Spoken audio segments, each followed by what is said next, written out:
There we go.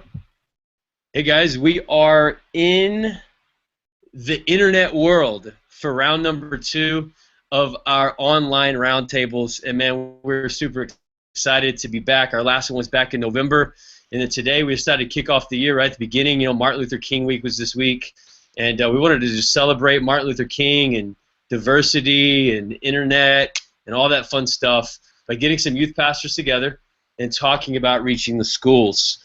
Now, last time we did it was a little bit different, and we decided through some trial and error, through a little bit of learning curve, to do it a little different today. So we're going to show you what we're going to do different in just a moment. But basically, we're here to talk to you about reaching the schools, making your youth ministry better, and ultimately making you, the youth pastor, a little bit better as well, making you healthier, letting you realize what's out there, and then ultimately kind of seeing that together in North Texas, we're our greatest resource, where there's a lot of books out there, podcasts out there, skinny jeans that are out there, new tattoos that are out there. But man, the greatest resource we have are each other, youth pastor, kind of that learning curve.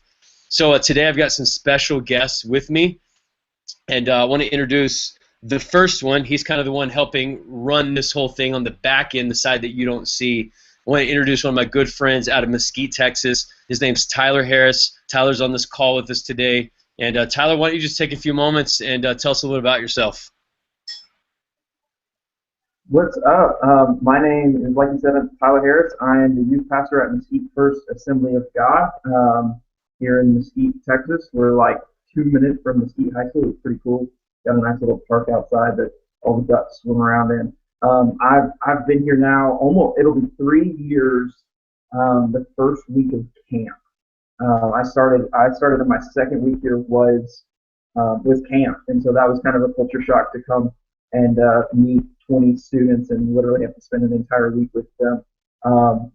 We're just getting ready for the year, getting ready for 2016, and are excited. Me and my wife, it's just the two of us, and then our cat, because we have a cat, and apparently I'm a cat person now. And so, yeah, that's the little bit about me, and I think that's all. I mean, I could say more, Kyle, if you want. I can just make a bunch of stuff up, but that's about what I got. No, Tyler, why don't we just take an opportunity right now just to say thank you for all that you do for Youth Alive in North Texas and all the youth pastors and helping us put this on. And ultimately, you, in the last 6 months, have helped us put together a pretty cool resource. I think you're going to put that graphic up now, called Squad. And we're making this available out on our Speed the Light tour with guys coming around. And basically, it's a 7-week competition for your youth ministry. And I know Seth's on the call today. Seth helped us in that process as well. And basically, it's just a resource to help divide your students into groups or squads and build momentum, double the size of your youth group, see lives come to Christ, students baptized in water, raise your missions giving, build your leadership team. There's so much in there, and there's so many different levels that you can take in that. You can definitely use it in and have some huge nights if you got a nice budget. If you don't have a nice budget, then man, you can definitely, we give you some ideas of things you can do there. So you want to go to our website, youthalivetx.com/squads, and you can definitely, I think it's Squad, you can download that material as well, and it's all free, absolutely, because why at Youth Alive? We are here to help you, the youth pastor, be better and to reach more students. Very cool. Well, I mentioned Seth Wolverton, and Seth is on the call today as well. Seth is a new and fresh youth pastor in Lufkin, Texas. And Seth, why don't you jump on here and just tell us a little bit about yourself. Hey guys, like you said, my name's Seth. I am a youth pastor at Lufkin First Assembly of God in Lufkin, Texas, deep East Texas. I've been here for just a little over a month, getting things rolling. Kind of a new thing for us. We just moved from Burleson, Texas, South Fort Worth, and man, we're loving it. We're digging it. My wife, her name's Janae. We've been married for a little over a year, and we've actually got a child on the way, our first kid. We're super pumped about Gideon Cash coming in the world. So yeah, we're excited to be here and talk about reaching the schools today. Very, very cool, Seth, and thanks for taking time to be with us on this call. One of the cool things about Seth is this, Seth, you're actually very young still, and you've actually now been a part of 2 successful youth ministries. And I know you're not like this sage veteran that's been reaching the school for like 3 decades, But man, in such a young age, you've been a part of some great youth ministries, and cool connection between me and you there for a while, about I guess 3 years. You traveled with me and Youth Alive and helped us with 7 projects and reaching schools and speaking at campus clubs and all that stuff. And so I think a little bit of that DNA got inside of you. And so we're really excited you're on the call today as well for some of your wisdom. I'm excited about that. And then third on the call today is one of our new youth pastors in Arlington, and he's real fresh. He's I think only been youth pastor now for about 6 months. And we wanted to bring Chris Jernigan on the call today. So, Chris, why don't you tell us a little about yourself? Awesome. Well, hey, guys. I'm Chris. Grew up in Northern California. Came out to Sagu.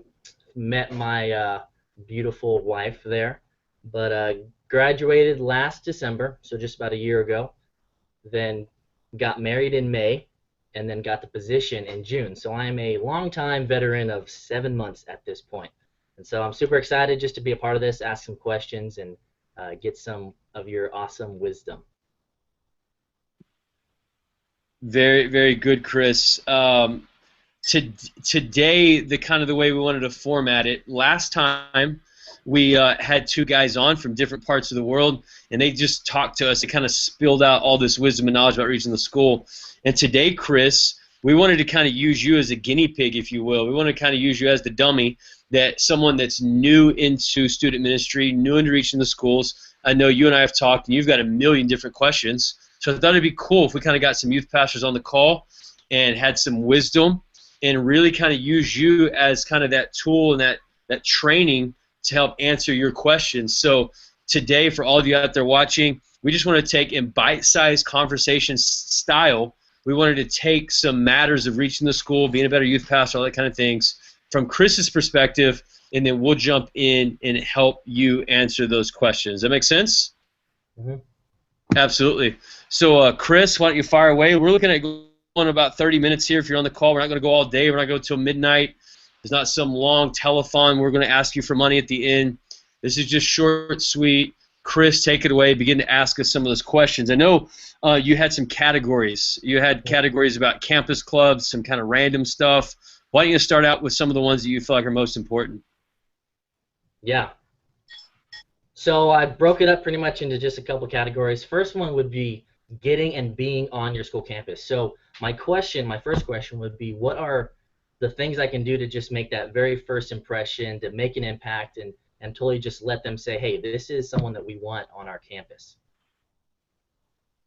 Seth, why don't you go ahead and answer that? I'll jump in. Yeah, I think it's a lot like dating. You know, you go to the school and you want to win them over. You want them to like you. You want them to, know your face. And so what does that look like? It looks like, man, maybe, sending them a card that says, hey, I want to, anything you guys need, send them a gift card and say, hey, here's a coffee on me. Take them a gift basket. I mean, something that just shows them, hey, this guy cares enough to spend some money. I mean, like I said, it's just like dating, but you also want to take a chance and make an appointment with, a principal. I think it's really simple. It's basic, but, man, meet with the principal. Let them know that you're serious about it, but you got to follow up with things after you met with him. And another big thing, I'll just kind of, my last one, and I heard this from Brendan Johnson. He says the front office lady is like the gatekeeper of the school. And, man, if you find out what her favorite drink is from Sonic or Starbucks, you could be her best friend, and she can make things possible for you. So I think those are a good couple of things to start out with. Yeah, that's good, Seth. Chris, I'm going to answer this a real personal way for you. The youth pastor that you followed, one of the great youth pastors, Stephen Paramala, I met with Stephen one of his first weeks when he was on the job there in Arlington where you're at. And I just told him, what's one way you make a first impression? Go take gift baskets, like Seth was saying, to the school and just love on them. And Stephen went home and immediately did that for a couple of the high schools, a couple of the middle schools, made little candy baskets, waters, Cokes, all that kind of stuff, and took them to the school and immediately found favor, immediately made friendships that literally lasted him the whole time he was there in Arlington.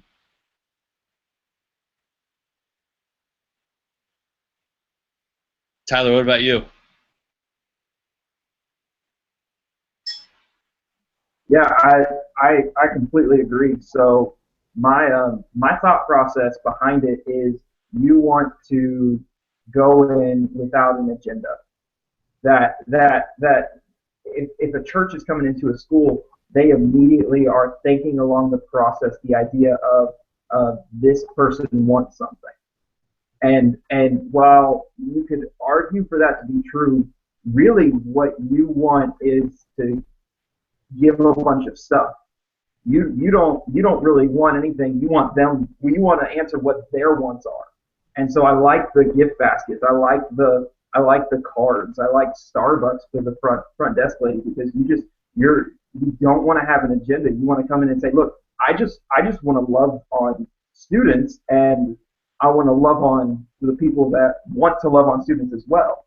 And so it all becomes about having this the first impression be I'm just here to help. I'm just here to serve, to do what I can, and whatever that may look like. Um, and so the easy first impressions is, hey, I'm here. I can do this. I have resources, obviously, because we've got gift baskets for you. But the first thing, first agenda, first purpose, first idea is we just want to love on you. So Awesome. Hey, thank you. That's great stuff.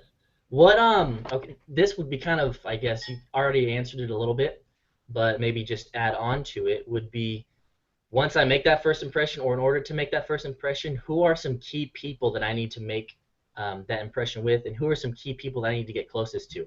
Obviously, you guys said that front desk lady is Queen, but are there any other people that I need to make a point to just be as close to them as I humanly possible? Yeah, I would kind of throw out the idea of, like principals are great. Like, man, they run the school, they make big decisions.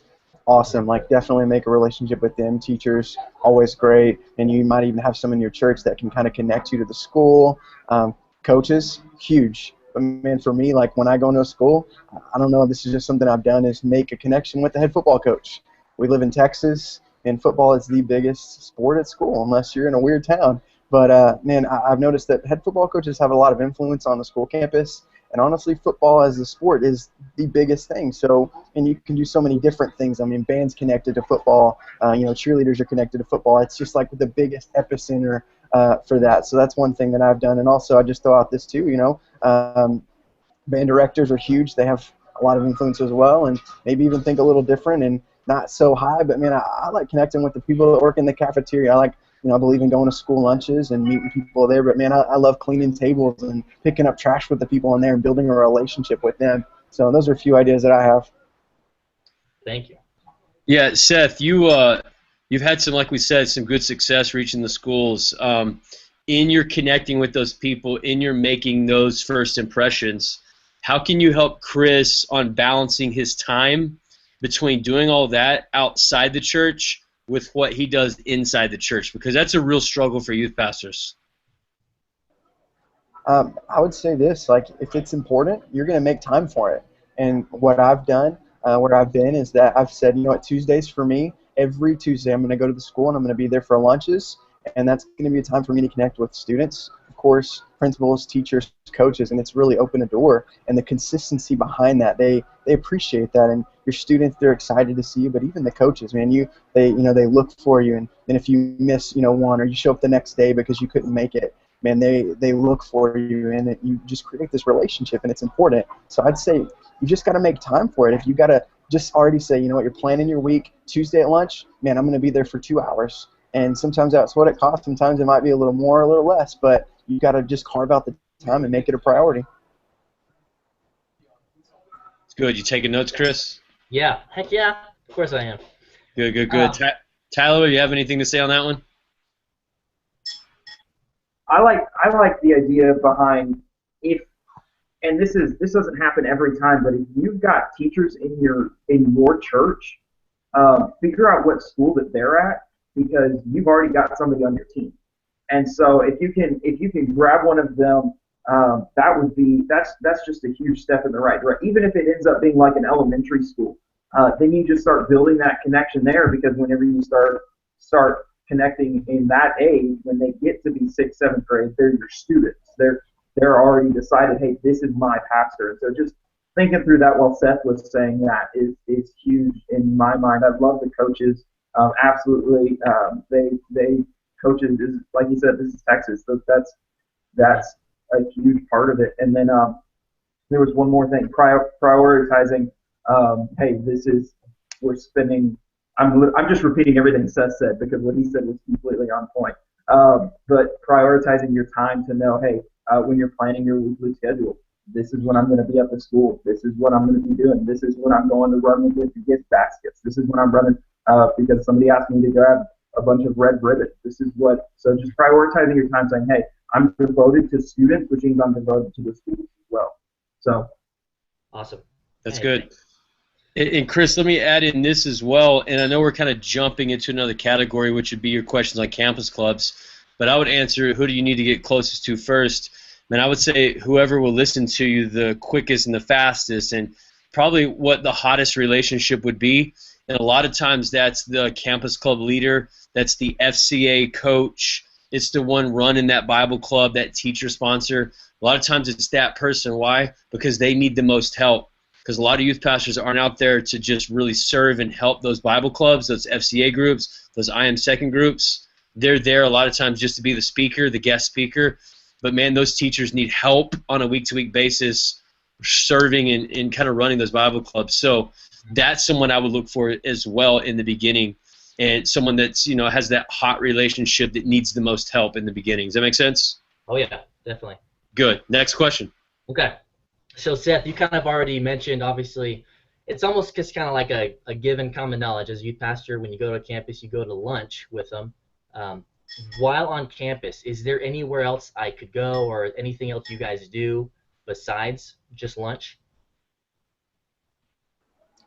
Yeah, and let me just kind of say this and kind of preface my answer with this, is that, we're saying like, oh yeah, youth pastors, they go to school lunches, but let's be really honest here, and I don't know if every youth pastor really does that. I know it, and it's a lot of time, it's a lot, to add on to your schedule. We're really busy, and school lunches are important. And I had one, person that they clean the cafeteria. I saw them every single week and built a relationship with them. And I remember they came up to me one week and they said, Seth, dude, it's so awesome that you're here every week. I've never seen any other person, any other youth pastor here, and I've been doing this for like 17, 18 years. And so being there for school lunches is a big deal, and it's awesome. But I wanted to preface my answer with that because a lot of the things that I could do on the school campus were because I went and I built a relationship with people during school lunches. So, one thing that we did was we got to feed the football team for Saturday morning practice. So we got to, I got some people in the church and they helped cook, biscuits and gravy and sausage and all this stuff. And we took it to the football team and we just got to serve them, and that opened an even bigger door. But that started with going to school lunches. A few other things that I've done personally is just, I kind of got plugged into the Burleson Pregnancy Aid Center while we were in Burleson there. And, man, that opened the door for us to go teach abstinence on the school campus. That was huge. That's awesome. And that's us, being invited to go onto the school campus and do that. Not just saying, hey, I want to do this. Hey, I want to do this. It's, no, I'm invited to come do this because, man, students really need this. So I'm trying to think. I was even asked to be the chaplain for the football team where I was at. That was a huge thing where I got to go, teach students about Jesus Christ in, the locker room. I mean, huge moments where there's a lot of influence there, but also just a lot of connecting with students and building relationships with those students. Am I saying that my youth ministry grew, just ginormously from, going up there and doing that? No, but I got to build relationships, and you build this foundation for things. That's a few things that I've done. Okay. Hey, that's good. That's good, Seth. Chris, I was just with a youth pastor today at lunch, and he's from Azle, and he was telling me how he got on the campus quickly. He's only been in his church like 3 months. One of the ways was from one of the students that her mom is a teacher, and she teaches health, and the youth pastor just had a baby, and so the teacher wanted him to come in and talk about parenting and raising up a child and the whole birthing process and the hospital, all that kind of stuff. And that was an open door. He came in, knocked it out of the park, did a great job. The teacher wants to come back like every 6 weeks to talk on different subjects through the health class. And so I would say for us youth pastors that we've got to be kind of like mission trip mentality. We got to be flexible. And so I know sometimes we want to keep our schedule, keep things running proper and right. But a lot of times if we're flexible, we can really jump on opportunities like this. When we're rigid, we try to keep things on task, we can miss opportunities like that because they mess up our schedule. So just look for those weird opportunities, jump in, and you never know the door is going to open through just a random talk that you go do at a school. Awesome. Yeah, that answers my question pretty well. Okay, so this following question is, you answered it with some stuff already, but I just want to ask maybe beyond that. As a youth pastor, so you talked about getting involved with football teams, bands, and Seth, you said the abstinence group. Now, are there any other organizations, volunteer roles, extracurricular activities that just maybe aren't the norm, or just the first thing that would come to my mind that as a youth pastor I should be getting involved with? Yeah, here's a couple of things that I would say is, like I said, sports are a huge avenue, and it's not just football. There's so many activities going on in the school that you could be there to just be at the games, show up and be there and be consistent and let them know who you are. They'll ask questions. They'll ask, what are you doing here? Why? But just keep showing up. Be consistent.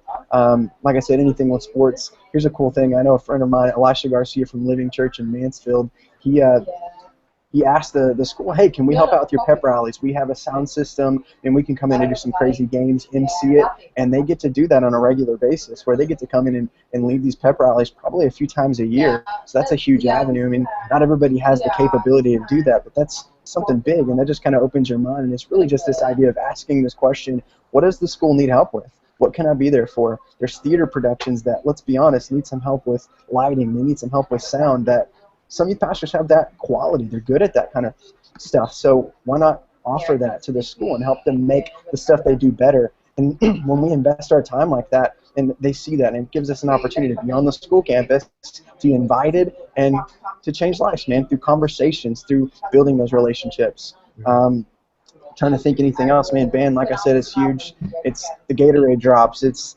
the small things that make a big difference. You might not think it's that big of a deal, but it is. That's good. Tyler, do you have anything you want to add on that one? Yeah, so the coolest thing, my wife is my hero. She is absolutely awesome, but we have a couple of students that go to a high school called Sunnyvale. And we have one student who is huge into theater. And so Natalie was like, well, I like theater too. So she actually decided that she was just going to start volunteering her time at the school. And so she'd go in a little bit after the last bell rang and would do just whatever the theater director wanted. Turns out this theater director used to do fine arts at the Oaks. And so they had this immediate connection with the theater director, and Natalie's there, and all she's doing is like painting. She's like building sets or setting up chairs and a bunch of just but she's constantly around other teenage girls. And so she had the opportunity just to kind of she was very intentional with it. She went in and she's like, I'm not trying to get them to come to our youth group. I just want to build those relationships. I want to start those connections. And since then, it's the coolest thing. Natalie has all of these girls that know her and they connect, but they have never actually stepped foot in our youth group. Even though that's our big goal. It's everybody's big goal, right? But in reality, what she's done is grow the relationships to grow the kingdom, not just my youth group. And so I'm super impressed with her that she found what she was good at and stepped into where help was needed. And so it can be anywhere and look like anything. Cool. Good. Chris, next question. Yeah. Okay. So obviously, understanding that reaching school campuses is not a competition between churches. It's all about being kingdom-minded. If there is another youth pastor already plugged in or doing stuff on campus, if you guys have come across this situation or you've heard of other stories, you got friends that do this, how do you best partner alongside them or just approach that? I think it's really simple, and I think that we kind of skip over this idea, but it's about being relational, and it's saying, hey, let's go to lunch and let's talk about what you're already doing at the school, and just let them know, like, you're not just trying to come in there and just take over, but you want to come alongside them and help them do what they're already doing better, and even come alongside them and say, hey, you're doing this, I want to come over here and do this. So it might be different from what they're already doing, it might be the exact same thing, but just let them know. It's communication. It's just like any other relationship. And you don't want to make them feel like you're just coming in and and taking their place. It's you want to come alongside them and partner with them. So that's what I think. Cool. Sweet and simple. That's good. Chris, just great story from just this last week. We just did a 7 project down in Midlothian, and new youth pastor there, Corey Webb. After the 7 project, there was like 70 students that filled out cards so they accepted Christ. Well, in that 70, tons of them had a church home where they went over to First Baptist, or they went over to First Methodist, or went to the non-denominational, right? Mm-hmm. So they had these church homes. Corey asked me, Kyle, what do I do with these? I said, you get in your car, and you take those cards, and you go to the youth pastor's church, and you give them to them, and you start a conversation. Corey comes back to me a couple days later, and he says, Kyle, that was probably the coolest part of 7 Project. I mean, it was awesome to do the assemblies. It was awesome to have the night service. Probably the coolest part was getting in the youth pastor's church, talking with them, connecting with them, learning that we're all on the same page, and realistically, we have more in common than we have apart or different. And so that was a huge thing. So honestly, a lot of it is just getting in your car, going over a scheduled appointment, lowering your pride, and just getting to know that youth pastor, and together you go into the school. Cool. Okay. You guys kind of already mentioned it again, but here's a more specific question. If there's obviously there's going to be a lot of churches or a lot of schools represented in your youth group. So how do you determine which ones you start with? Because, I mean, it'd be great. We wouldn't have any time here in the office if we were at schools all day, every day, trying to hit every single one of them. So how do you determine which ones to hit first, especially me being so new? How do I determine which ones to hit first, and then once I'm established there, expanding? Yeah, here's what I've done in the past, and I look at my student roster, and I look at what school is in my youth ministry. Where are most of my students at? Because that's where I want to be. That's going to be the easiest base to really start with. And man, I know a lot of youth pastors, they like to be in the middle school and the high school and this middle school and this high school, and that's awesome. But that's just not for me. What I've done in the past is I focus on one school. And some people, I don't know if I get criticized for it, but they're like, man, why aren't you, going to this school? It's closer. Why aren't you at this school? And I go to lunches, and students already know me there because that's where most of my students are. I build relationships, and I believe that there's something with this idea of being consistent and not just bouncing from one school to the next school to the next school. It's, man, I'm here every single week, and we can't, like you said, we don't have the time to be at every single school and to make, every day go to school lunches, but we can do one, and I think we keep it simple like that, and we build the relationships there. So that's what I've done. I know a lot of people do different things. I don't know what you think, Kyle. What do you think? I think you're exactly right. I think you got to go find the places that are hot. You got to find the places that seem like you got the best connection, and then watch the doors open. It's the old cliche of the juggling plates. You get a couple plates up, and you start to see them wind down, and after a while, you can't keep all those plates spinning. So find the ones that you can keep spinning and do it right and do it effective, and stay there, Chris, until ultimately you can find somebody, maybe as a youth sponsor, a staff member, somebody that could take that one, run it, and then you go start another one. And that's the way you reach multiple schools, through your leaders, not just you trying to do everything. Mm-hmm. Okay. What do you think, Tyler? Yeah, I mean, everything you said. They covered it extremely well. The truth is, you're gonna struggle. You're gonna fail if you try to reach every school. And so better than fail. Find instead of doing 17 schools or even 2 schools halfway, find the one school that you will find the success in. Because and to go back to your last question, even if somehow there's another youth pastor in a school that makes sense for you to be in, let's do the numbers. How many students are in that school? A lot. If it's anything like here, you've got almost over 1,000 in just a graduating class. Yeah. And so realistically, if your youth group 60, 70, 80, even 100, their youth group may be about the same. You're reaching not even halfway of the percentage of that school. So it's totally possible that works, and you may even find more success because one can put 1,000 to flight, two can put 10,000 to flight. So that's that. I mean that was just my thought process in it whenever we threw the question. Yeah. That's good. Yeah. Hey, Chris, I know we're about to transition kind of categories, if you will, to move over to campus clubs. But I want to ask you, you've been asking us all the questions. I want to ask you a question. What have you been doing on the campus since you started? And I know you just started a couple months ago, but what have you been doing? What have you seen happen so far? Well, something that's I kind of walked into a blessing.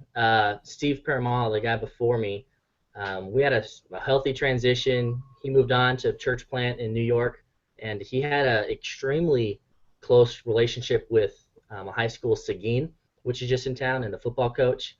And so I'm actually just in the process of connecting with him. Haven't done too much. That's just on me. In my mind, I wanted to get established here first, but I'm still learning. No, So these questions are great and fresh for me. that's good. That's good. No, and it's not like a knock. It's not like we're trying to embarrass you. It's one of those things where you got to take time. You got to create the foundation. You've got to get things right in your church, and then you begin to make those approaches. And I'm glad you're on the call today so that we can help you, and hopefully you can see strides in school and campus ministry. So move on to your next questions. Yeah. Okay. So transitioning now into campus clubs. I mean, being a youth pastor, we're running a youth group. We could easily run a campus club as well. But how involved should we be? Because we want to be equipping the students and all that. So what should I do? How involved should I be in the specific campus club itself? Yeah, here's what I would say, and this is super basic and simple. I'm not trying to blow any minds here, but really as involved as you can be. We've got youth pastors that are on here that are part-time, that are super, super, super part-time, and maybe even volunteer, and they don't have all the time in the world to be at the campus club. Maybe it's during lunch, and they just can't be there for that. Maybe it's at the beginning of the day, and their hours start early. I don't know. But, I mean, I would say as involved as you can be. You know your schedule. You got to make it fit. And like I said already before, you make time for what's priority in your life, and I think this should be, because here's the thing, and it's cool to go see a student play tennis. It's cool to go to their game. Like, that makes their day. They love it. But how much cooler is it to go support your students when they're leading other students and doing ministry? I love focusing on those students that are reaching other students because, man, let's be honest, they need that mentoring. They need that support from us. And who better than their youth pastor to be there to support them? That being said, like I said, we're busy. We got to make time for it. And maybe they don't always need us, and you can focus on one and then, let them kind of be for a little while and focus on another. But make time for it, and I don't know, schedule your time well. Cool. Hey, Chris, let me answer this one as well. One of my biggest regrets when I was a youth pastor, I was a youth pastor for like 8 or something years, I don't remember. My biggest regret was really not helping my students that wanted to be campus club leaders as much as I should. You go to camp, you have those hot moments with God, and then all of a sudden students come up to you and they're like, hey, I think I need to start a Bible club. Well, I just kind of pat them on the back, be like, yeah, that's cool, go do that. That's a lot of fun. And I never really gave them the tools, the resources, connected them with the right people. I never went to the school and met with the principal to make all that happen. I kind of left them out there on their own to do it. And you know what? They did. They did it. They're strong-willed kids. And in spite and despite of me, they did it. But if I could go back, I would have spent more time with those students. And probably those students would have been my core students, even more than maybe some of the popular kids in your youth group that honestly probably don't do a whole lot anyway, besides just be popular and post videos on YouTube like we're doing here. I would have spent more time with those students and made them more of my leaders, the ones that wanted to go and do clubs. Okay. Great. Tyler, what about you? Yeah, I think along with as important as being at the campus clubs are, I don't want to devalue the importance of being there, but it's also important that you are equipping the students. Whenever it comes to campus clubs or stuff like See at the Polls, I think the most important thing as youth pastors is to see our students lead it. so that we're empowering our students. We're equipping them, like Kyle was just saying, to do the campus clubs, whether we're there or not. That it's absolutely the best we could make it to be, and it's a like we know how to do church, we know how to run a service, we know how to run a youth ministry. Let's get some teenagers who know how to do it just as well before they graduate high school, especially if they have a calling for it. And so we're youth pastors, so naturally we don't have the ability to be at every campus club constantly. But if we equip our students to be there, then we are really. And so we encourage them. We are consistent. That's one thing. That's one theme that Seth has had this entire time, is that we are consistent with our encouragement, with showing up, with our level of what we want to pour into, and we'll see that growth because of that consistency.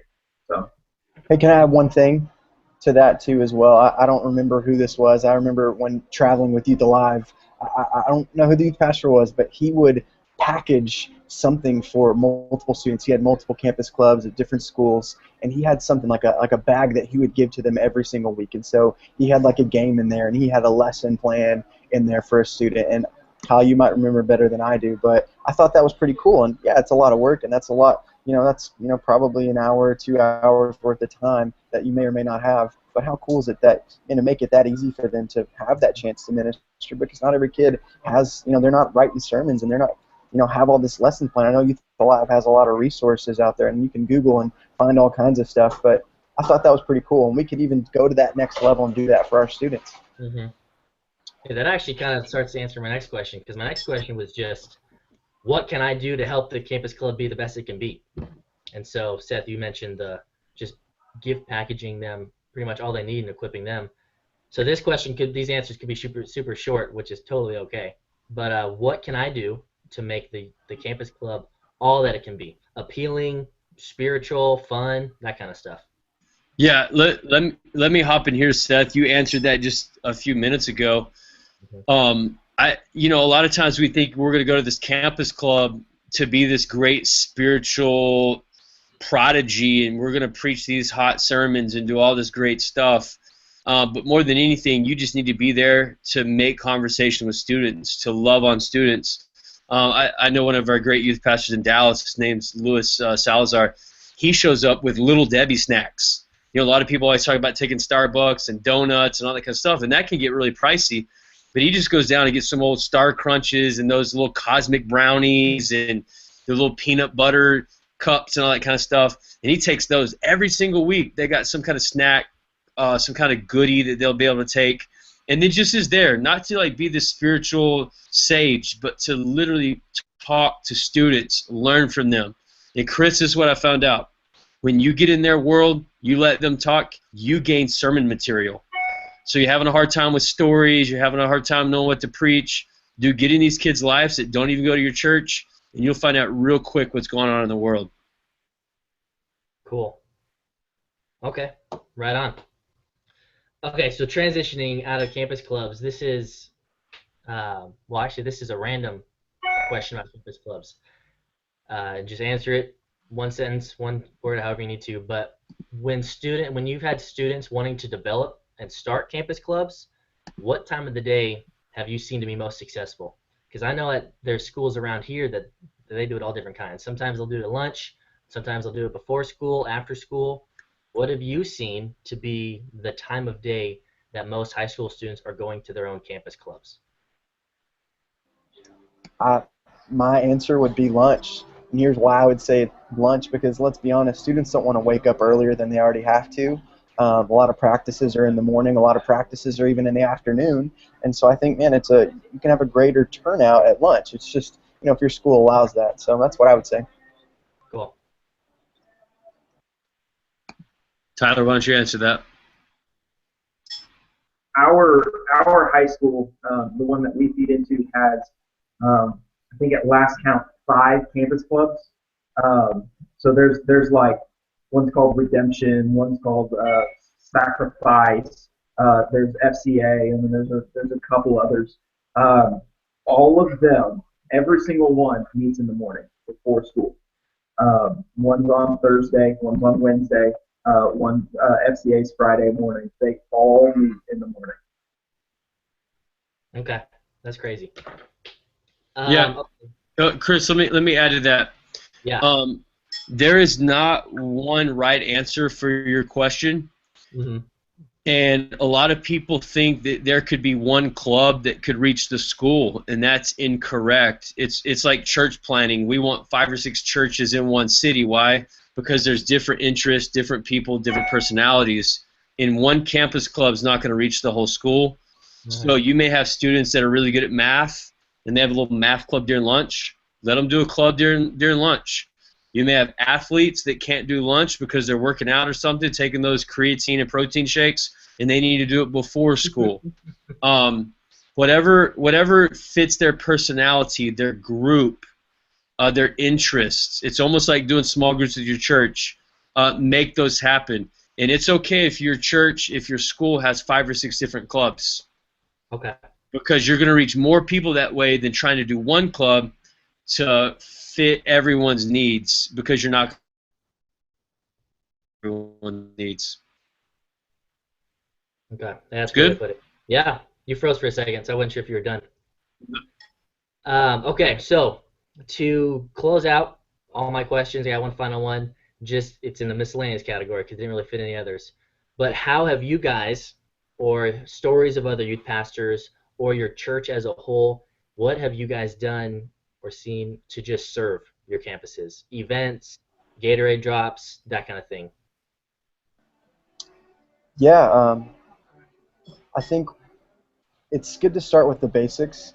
And one thing that I know is that most everybody has one love language, and that's food.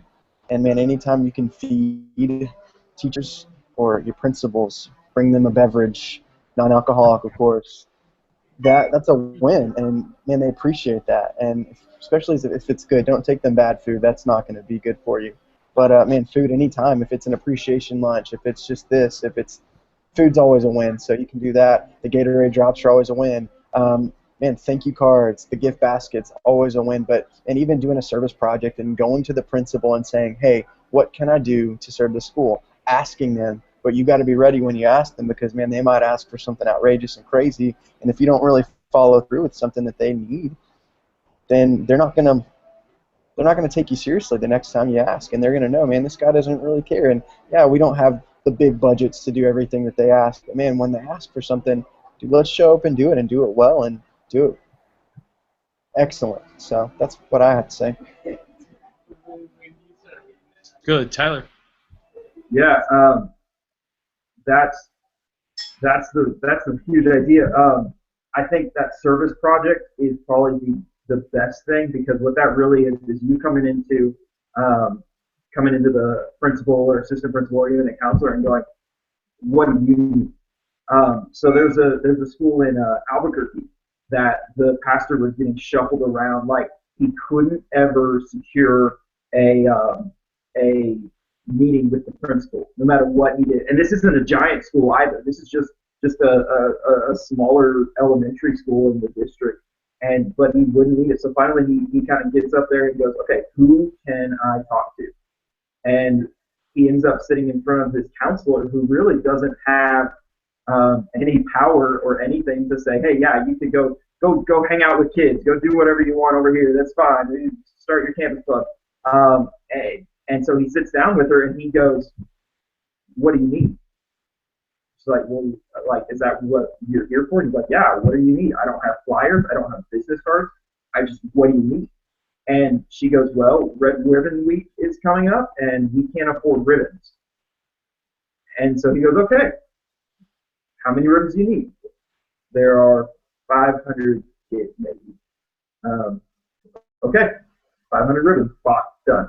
And that was the biggest. He could have walked out of that room and go, why would I want to buy ribbons for your school? Like, I want to do something bigger. Like, I want my church's name on the basketball court or something crazy. But he just straight up, he goes, okay, we'll do it. It starts as that, and it's being consistent. It's being told, hey, we need this, and you're going, okay, we'll do that. We had an elementary school here in Mesquite that they needed folders, and so we went and bought a bunch of folders and just took them to him and said, here are the folders that you needed. It's just about, and whenever you're asked, whenever you present the question, what do you need, being ready to answer it no matter what that answer is. Mm-hmm. It's good. Now, Chris, I want us to start closing out here, and I want to kind of combat misconceptions that's out there. A lot of people think, hey, man, I'm going to go reach the school, and in 6 weeks my youth group's going to be over 1,000, you know. That's just not the case.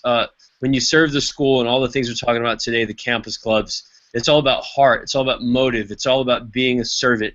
And if that other stuff happens, then great. Seth, you could probably answer this. All the students you've had in contact through the schools, through the teachers, all that stuff, how many really come back to your church? Honestly, I'd say lower than 10%. I mean, I can't think of just a crazy amount, but it's all about the relationships that we build. And going to school lunches, I've connected with a lot of students that I go and I talk to, and they talk to me about stuff. And I'm like their youth pastor just at school, and they don't come to my youth group. That's okay, and that's not what it's about. So it's definitely about the motives. It's about checking your heart and making sure you're in it for the right things. Yeah, and so, Chris, it's a kingdom thing, and you do have to balance time between church time and school time, because you're not going to see the whole school come to your church, and you've got to be okay with that. But you got to know your heart is to make that school better, and you have to know that that school is your mission field. And that mission field means you being there and you serving and you doing things for it, even when maybe no one shows up to your event, your lock-in, your roller skating party, your Hot Pocket eat out, whatever you got going on, right? So you got to know that school is my mission field. So Chris, man, thank you for today. Thanks for your time. Thanks for your questions. Your questions were spot on. And just to kind of sum up, just in a nutshell, your questions are no different than the questions that were being asked 15, 20 years ago. And honestly, the answers that we gave, Seth, Tyler, myself, all great answers, those answers are no different than the answers that were given 15, 20 years ago. The questions and answers are the same. The question is, as youth pastors, and for all you out there listening, watching, whatever you're doing, the question is, will we go do it? Will we be involved in this? Will we sacrifice our time, make the commitment to make the campus a priority? And so, Chris, man, I just want to pray for you before we're done. Tyler's going to click us off, and we're going to be closed out. But, man, I just want to pray that God would use you in these beginning stages and give you access to the school like you hadn't seen, and you would see fruit out of your hard work and labor. Can we do that? Let's do it. All right, Father, we just thank you right now for an opportunity to come together for the last 45 minutes and just talk schools and to really share heart, Lord, have a conversation. And we just pray that right now, God, that in Chris's ministry, in his life, Lord, with his wife, with his leaders, all those people that are there, that you would help them, Lord, have quick success. Give them relationships. Give them favor. Let them find the right campus clubs to connect with. And, Lord, let his students be on fire as well as he is in reaching the school. For we can go to the clubs, we can be up connections, but if our students aren't on fire for it, we will hit a dead-end street. And I pray that right now students at the Grace Place in Arlington would light up and that they would be so on fire for reaching the school. And there would be no devil in hell that could stop them, and that we would truly see classrooms transformed, hallways full of conversation about who Jesus is. I thank you for Chris. Thank you for Tyler. Thank you for Seth. Give them a great day today and great school ministry. In Lufkin, in Mesquite, and all over North Texas, we pray. In Jesus' name, amen. Amen. Amen. Hey, thanks, guys. Seth, Tyler, Chris, you guys have a great night. And all of you out there watching, connect with us next time on April the 14th, same time, 3:30, same channel. We'll do it again to end the school year. Thanks again. We'll see you on April 14th. Bye-bye.